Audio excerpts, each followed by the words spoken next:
Hello! Welcome back to Art During the Quarantine. My name is Megan. This is day 16, which is just crazy. Hello. So we're going to jump right in. Let's review the materials that we need. You're going to need a piece of paper, just blank.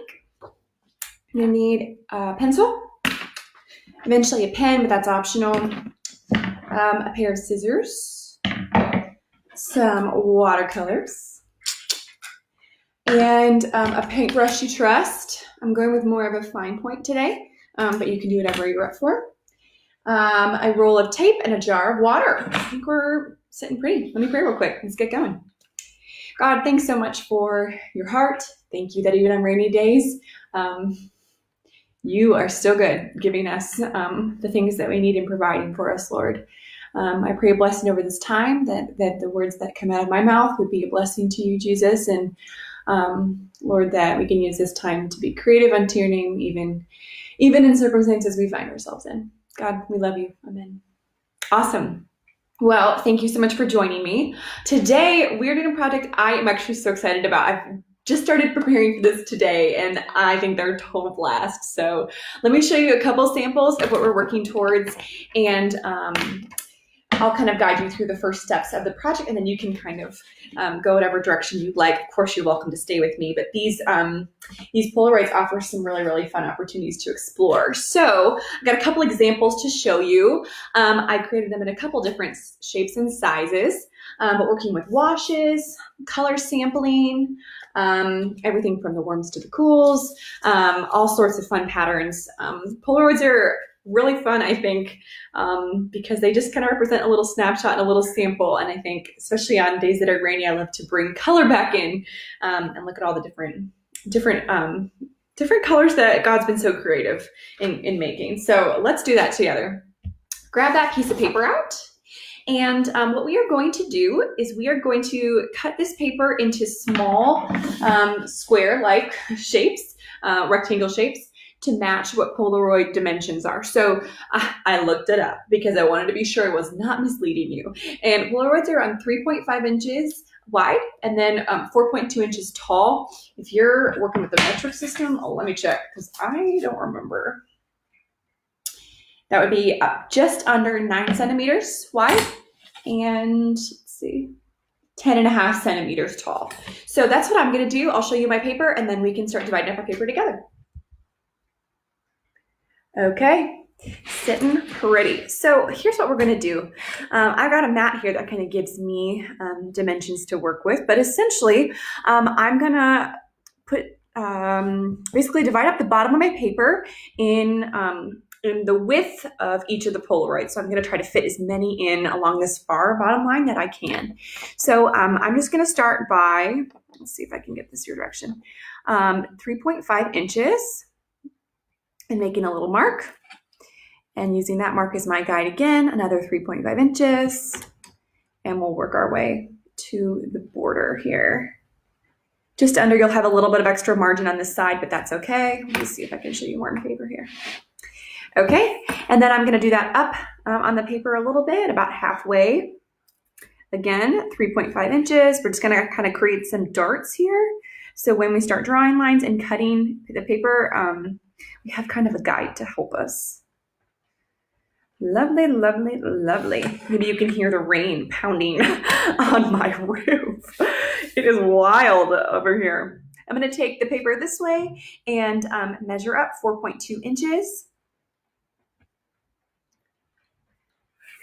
And we'll do this and space it up through the paper, and then eventually we'll create lines and we'll cut on those lines to create a couple Polaroids to work with today. The preparation really makes this project, I find, because sometimes if we don't prepare the right way, it does not go as expected. So use this time of measuring to really prepare well. Okay, so I have created a line all the way up the side of my paper, and this is 4.2 inches on this side. And now I'm gonna divide it up into each of the Polaroid slots at 3.5 inches wide. So I'm gonna connect these lines and intersect them with the kind of top boundary line that I've created. Okay. And I don't have a knife to draw or to cut with right now, but I'm just gonna do it with scissors. And if there's a little wobble to the paper, that's okay. So here we are. Here's my paper. I've got, again, just a reminder for the actual dimensions here. If you're just joining us, so 3.5 inches this way and then 4.2 inches tall. Awesome. Let's get shopping. So I'm just gonna cut along this line here in one long strip. Tends to be more exact, I find. And you can leave, once you kind of disconnect each piece of paper, put this aside, we'll use this later if you wanna make a couple more. And then we'll cut again on those pencil lines, those darts, and we've got our first Polaroid spot. We've got our second here. And our last one right here. Woohoo! Most of the hard work is over. Woohoo! Okay, so I'm flipping these over. And I've got these really nice spaces to work with. We're looking really good. So what the next step is grabbing out that roll of tape that you have. And if you notice on Polaroids, they have a really, really nice thin boundary along the top, and then there's a thick band at the bottom. So what we're gonna do is place our tape in a way where we can keep our lines, whatever we fill the Polaroid with, really neat and clean, and then allowing the bottom to have a little bit more space. So let me show you on one sample how to do that. I'm actually gonna tape mine right onto the mat so that I can rotate this and paint with you. But you can tape them however you would like to. So I'm just gonna grab a little bit of tape here. For this, I do recommend putting it on your clothes first, ripping it off, and then placing it on your Polaroid. I'm just gonna actually tape it right on there.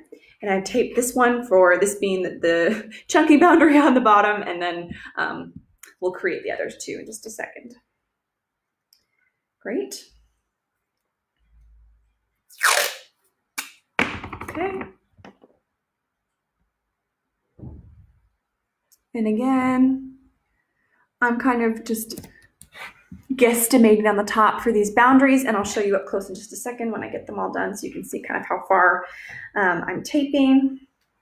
But it's nothing too dramatic, but it's also, I forgot to do the other one. We'll find out if it comes off. It's nice because I know that this tape does a really good job of holding the water and watercolors in. So when I tape this onto the mat, I know that they're lines I can trust, which is always nice. Okay, so we've got our first one ready to go. Let me show you that up close. So if you're taping yours at home, you know how to do this. Okay, so if you look closely, I've taped just the edges of my Polaroid. Probably if you're looking for like a measurement, it's probably like 1/8 of an inch in on each of these 3 sides. And then on the bottom, I've taped that, again, I've taped off that larger barrier. Great, so we've got the first one. Let's get the other 2 on this board, or you can take them on your own and leave them free fall, whatever works for you. Let me pull my paper down back here. Great. Okay, I have a little tape I'm gonna reuse from earlier today. And again, we're gonna try to line it up with the darts on the board whenever I can. Cool. Okay. Great, get these boundaries in there.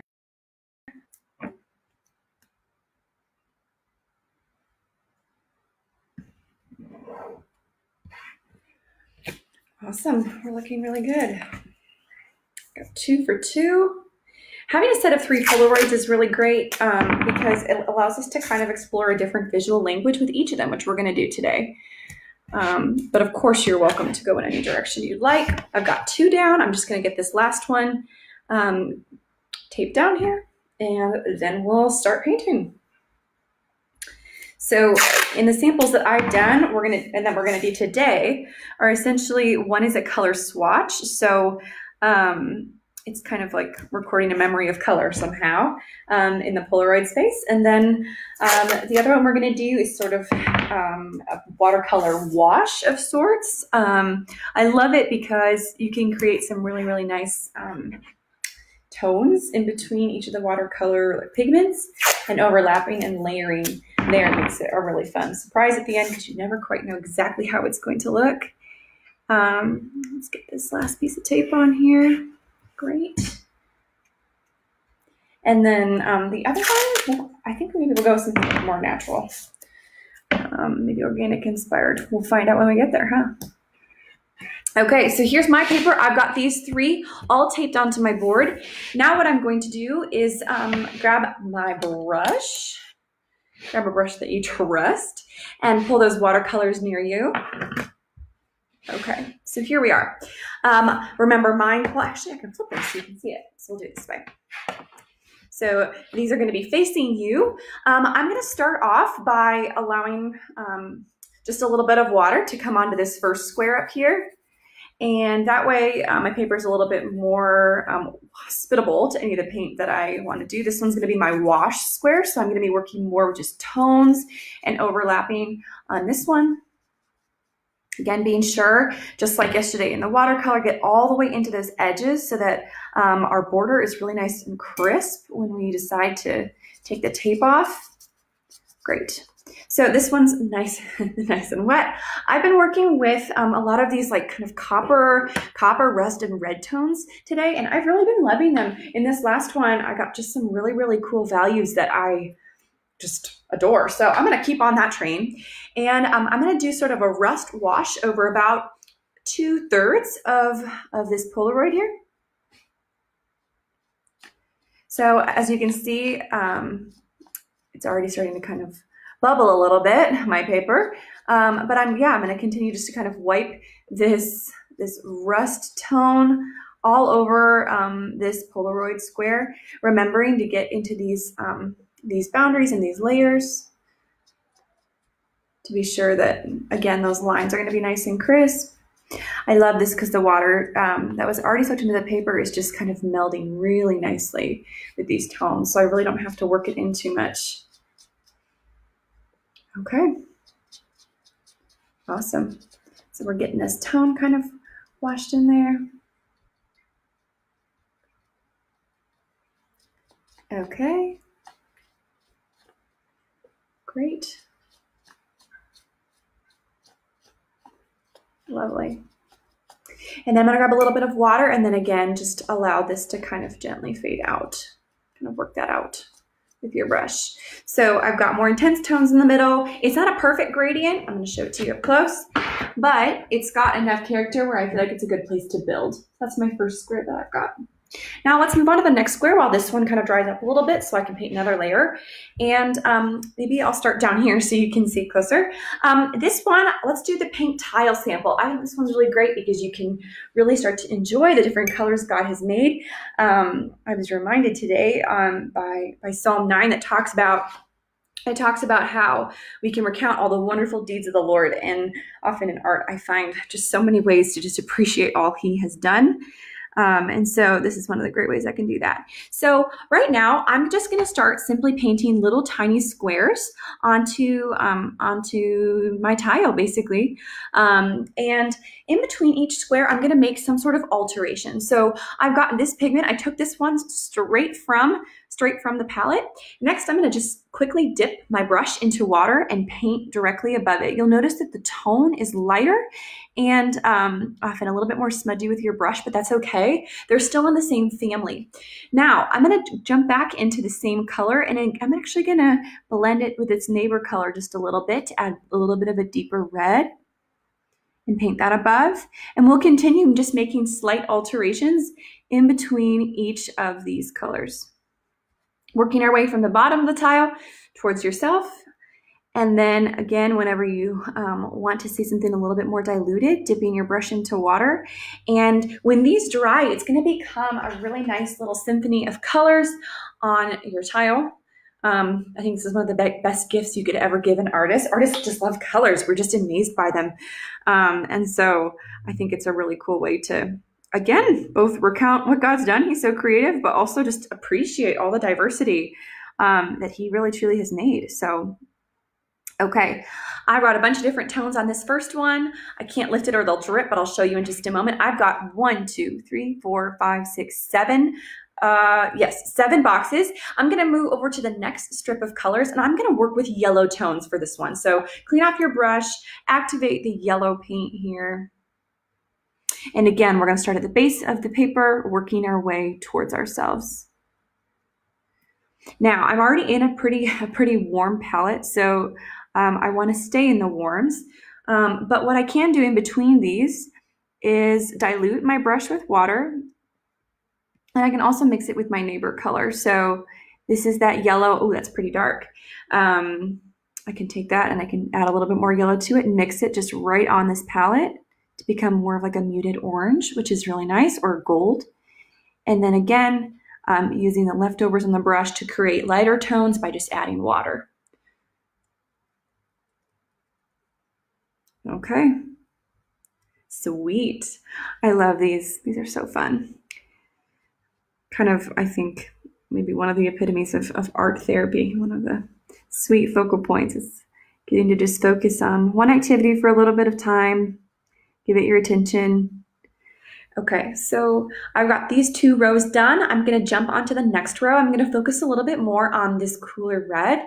So I'm going to jump over here, activate that red. Again, beginning at the top. Start with a couple boxes. Mine kind of have a little bit of smudge to them. That gives them nice character.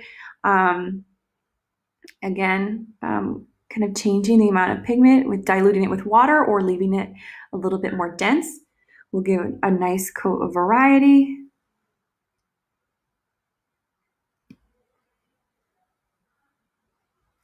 So look at that, we're looking really good.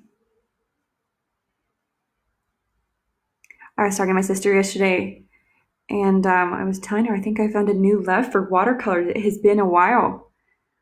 They used to really frustrate me, but now the things that used to frustrate me are things I love about them, which I think is hilarious. Okay, so again, we've got these tones working our way all the way up, and I'm kind of creating a little bit of a grid, more of a relaxed grid, but a grid. And then lastly, I'm gonna jump into this orange over here, and again, activating this color, gonna do the same thing, starting at the very top. Create those boxes.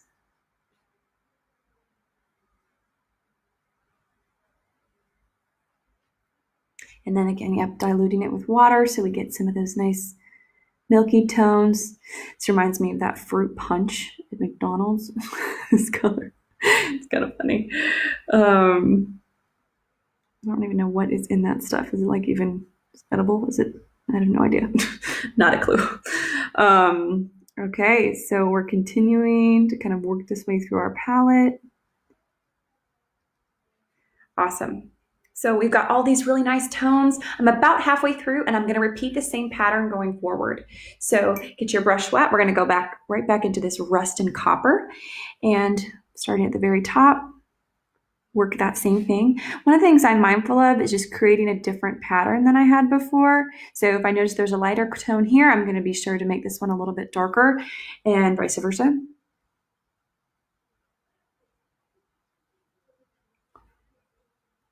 Okay.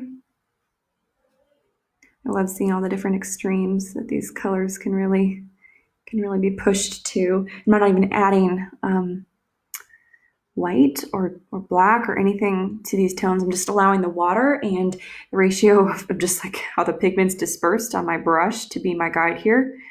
I could do some math, but I'm enjoying just letting the colors kind of have this stage.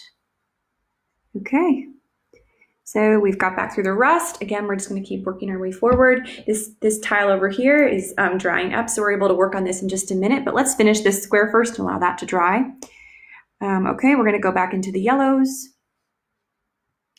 Again, starting up here at the top. Sometimes I like to skip boxes if I know the amount of pigment on my brush is different than what I need there.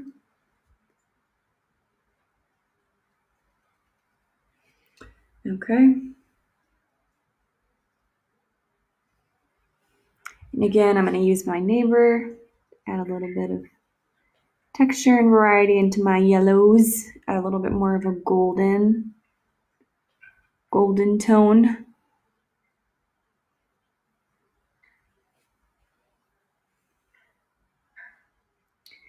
And if you notice that there's pools of water, that's okay. If we really cared about our paper not getting too wrinkly, we would come up with a different solution, but I don't have watercolor paper, so we're just going with what we got. Quarantine, what a thing. Who knew? Two of my colors just bled together, so I'm just gonna grab a brush and separate them a little bit. I need to use a Q-tip. Okay, so those two are just gonna be friends, huh? Right, so I'll come back to that one and add a little bit more yellow later, since these ones are being little divas today. We'll jump back into the red, again, continuing in that same sort of tone.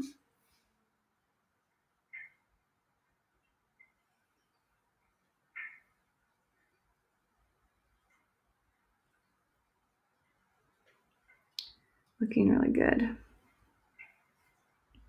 don't know if it's raining where you are, but this is day 2 of rain, and we are anxious for the sun over here. Makes it hard to want to get out of pajamas or sweatpants or something. When it feels like a cozy up with a book sort of day.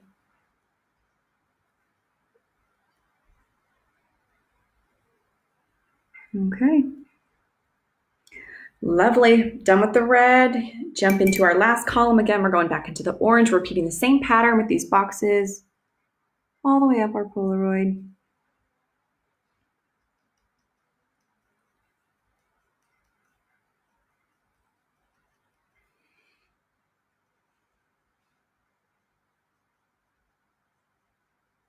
Continuing to just kind of follow that grid.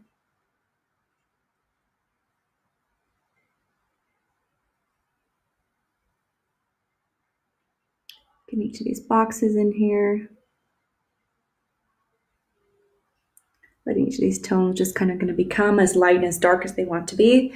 And then I'm going to see if I can fix my whoopsie mess on this yellow here. We'll see if it decides to bleed. It might, but we'll trust it for a moment. Okay, great. So if you've made it this far, we're one tile in. We're going to move back to this other tile over here and create another wash that goes in an opposing direction to kind of create some dynamics across our Polaroid.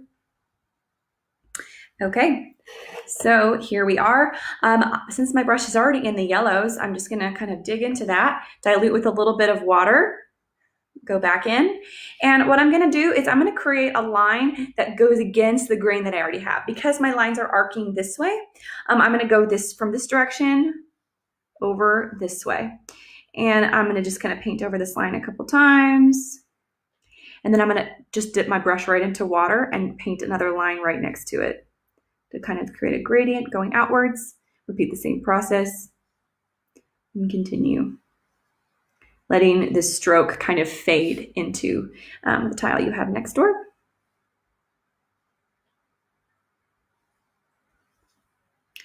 Okay, so now that you've kind of created this band of sorts, I want to see if I can show you a little bit better. A band of sorts across there, right here. I've got a nice yellow edge that's pretty crisp. I'm gonna rotate so you can see. I've got a nice yellow band. And then what I'm going to do is grab back this palette here, take a little bit of this, this cool red, this medium red here, and I am going to kind of release it in little spurts along this line to create almost like a waterfall type of effect.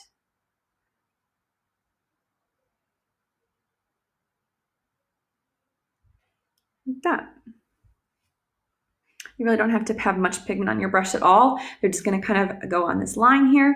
And then what I'm going to do is I'm going to take this red motif and I'm going to explore it in a different part of this Polaroid. So maybe I'll do like a zigzag line over here, or maybe just another line would be really nice, just going down from this corner all the way over here. I didn't do anything super specific, just kind of painted. Might make that line a little bit thicker. Again, being sure to get in the grooves, especially on these border lines here, making sure that they're pretty understood. I'm going to add a little bit more red to kind of add some drama in this line. Believe it or not, I think watercolors are probably some of the most dramatic art materials you can use because they just respond to everything. All right, I'm going to grab this neighbor red over here. It has a little bit more of a pinky undertone. And I'm going to paint a line on the very outside of this red line that I have. It's going to add just a little bit of three-dimensionality to that. And they mix pretty well. They're good friends. Like that. So you notice now that I just have a really nice, sharp, clear line in here, whereas this one is just definitely more milky and faded. Nice to have a little bit of contrast. Now I'm going to do just a couple simple like rings that overlap. Circle forms are really fun to do. Let's try those again in this kind of darker red that I have here. I've activated that paint pretty intensely, so I'm going to try to get a little bit of that water off my brush. And I'm just going to do a couple circles over here, like that. And you can allow a little bit more of your paint to fill that circle. I just kind of do a couple of dips, going back in.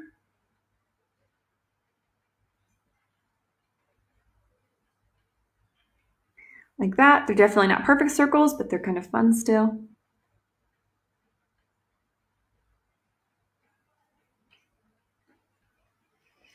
Okay, I find I hold my breath sometimes when I'm painting and focusing.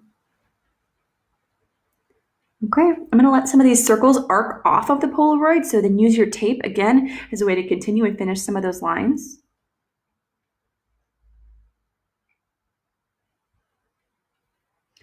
Going back and just filling those lines again with some pigment.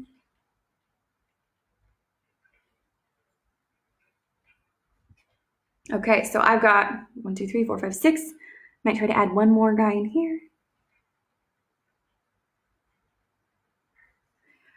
Looking really good. So I'm going to go back in just a minute and add a couple like shadow rings by diluting this color, but I want to let these tones sort of solidify a little bit on my page. Notice by now that these tones have really started to kind of set into the paper, which I'm thrilled about. That gives me some freedom to do a little bit more drama later if I wanted to, but I want to make sure I give them just a little bit more time to kind of finalize.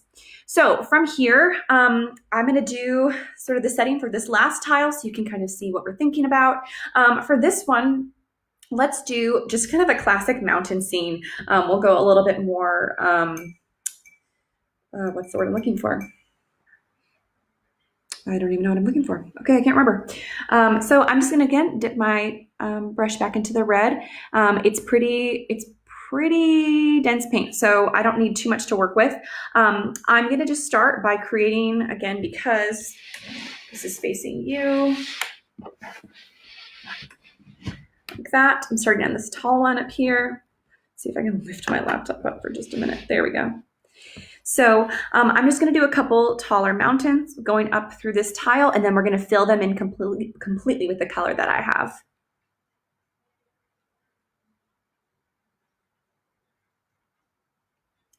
That, and then we're going to use this wash to go all the way down the paper.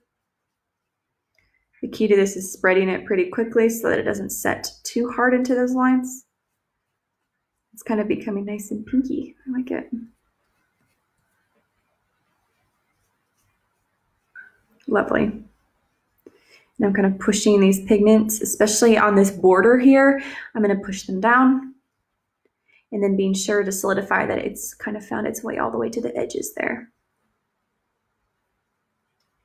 Okay, cool. So I've got this really nice, gentle mountain up here. I'm going to let that harden for just a second. Return over here for a moment. Let's use that rust color again. Just dipping the very top of my brush into that. And I'm just going to create a small circle in the middle of these.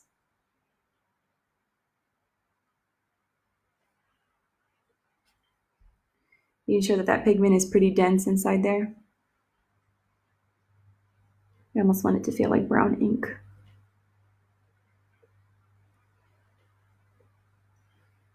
Okay.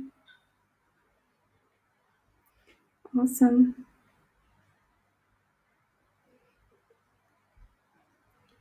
And we'll wrap it up over on the side. Just a second.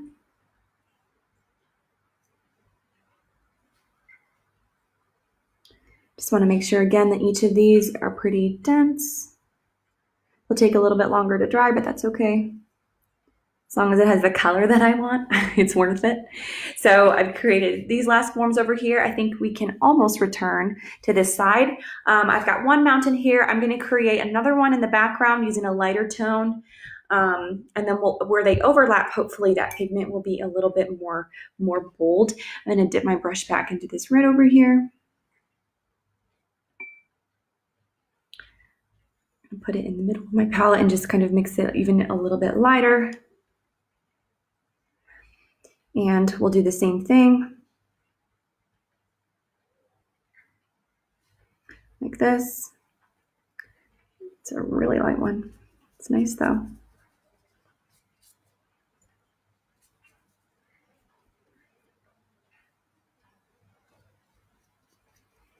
Again, whew, my brush. Paint all the way over the second mountain. Looking good. So I've got this sort of, it's hard to even see with the camera here. Let's see if I can turn this so you can see. I've got this sort of shadow mountain hovering over the sky up here. We'll let those harden and dry. Let's return over here and see if we can fix this last little block of yellow. It's a good watercolor lesson. Sometimes things don't always go to plan. Okay, we got it. All right, lastly, I'm gonna do one opposing line going through here and across this tile. Let's pick a color, maybe orange. Maybe we'll go over here, bring some of the brighter tones. So I'm gonna snake this line through here and allowing it to kind of be changed and altered as it crosses through this yellow band because that's still a little bit wet for me.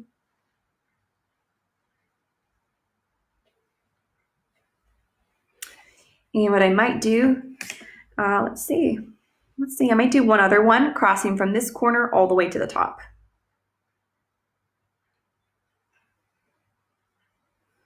I guess more to the side.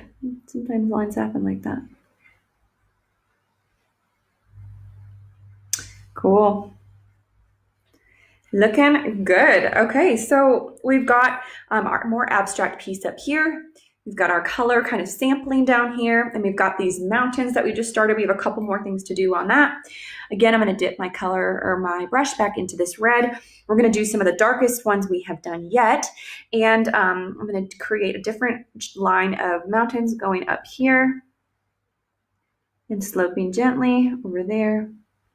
You might feather a little bit into the bottom of your paper. That's okay.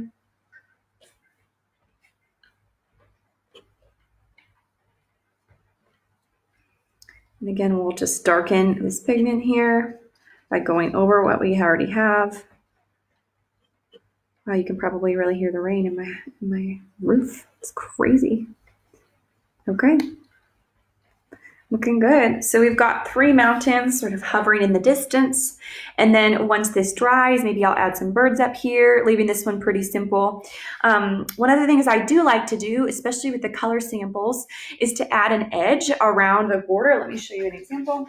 So I added this sort of green border around this one, and it kind of makes it, the whole Polaroid idea kind of make more sense. So I'm gonna pick, let's see, ooh, what color? Maybe we'll pick that rust color, and we will create sort of just a nice milky border around each side. Being careful to not touch your color samples or they might bleed a little. Okay.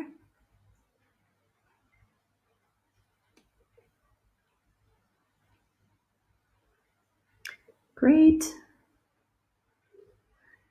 It's kind of washing out a little bit, okay. I'm gonna grab a little bit more water. If it slants down through that tape, I'm kind of hugging this tape line to kind of give myself that border and boundary. You can do whatever way makes sense to you.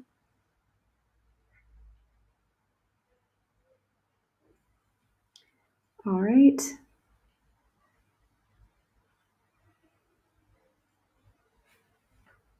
Okay, we're getting close. Great, so I let this border kind of be a little bit more shaky and interesting. Might do a little layer on that since that one kind of came down. Awesome. Oh, these are so fun. Look at all these great tones that we have. Looking really good. Okay, from here, we're just going to review the other ones up on top. So we've got, let's see, let's turn this so you can see. Great, we've got this light pink mountain scene. We've got, again, this sort of abstract piece going on here. My lines really started clouding here in the middle. So what I might do is actually aggravate it a little bit more and add a little bit of water and let this kind of drip down and just kind of see what happens. I like to kind of play with the boundaries of watercolor sometimes. And then basically I'm gonna let all of these dry. I'll pull off the tape and we'll have our complete Polaroids. We're looking really good. Hey y'all, thank you so much for joining me. I pray that as you work your way through this this time of art therapy, that you feel like you can kind of recount some of the wonders that God has done in your life through looking at all of the amazing tones of colors we can work with. Let me pray for you and we can head out of here. God, thanks so much that you love us enough to decorate and curate this world in a way that is just so beautiful. God, thank you that you knew exactly how our eyes would work so we can even see color. What a gift. God, we love you. We commit this time to you, and we just pray that you would continue healing just against this illness, Lord. Continue healing your people and protecting those who are helping your children who are sick, God. We pray a blessing over those medical workers today. Would you be near to them and present, giving them energy and anything else that they need. I pray a blessing over anyone who's watching, that you would go before them into the rest of their day, giving them a peace and a patience that passes all understanding. Lord, thanks that you're good, and thanks that when you see us, you smile because you love us. Amen. Thank you so much for joining me. It's been a joy to paint with you and to create some of these small little memories with you. So with that, I hope if you are in Spain, you have an awesome afternoon. And if you're in the States, a fabulous day. Thank you. Take care. Bye.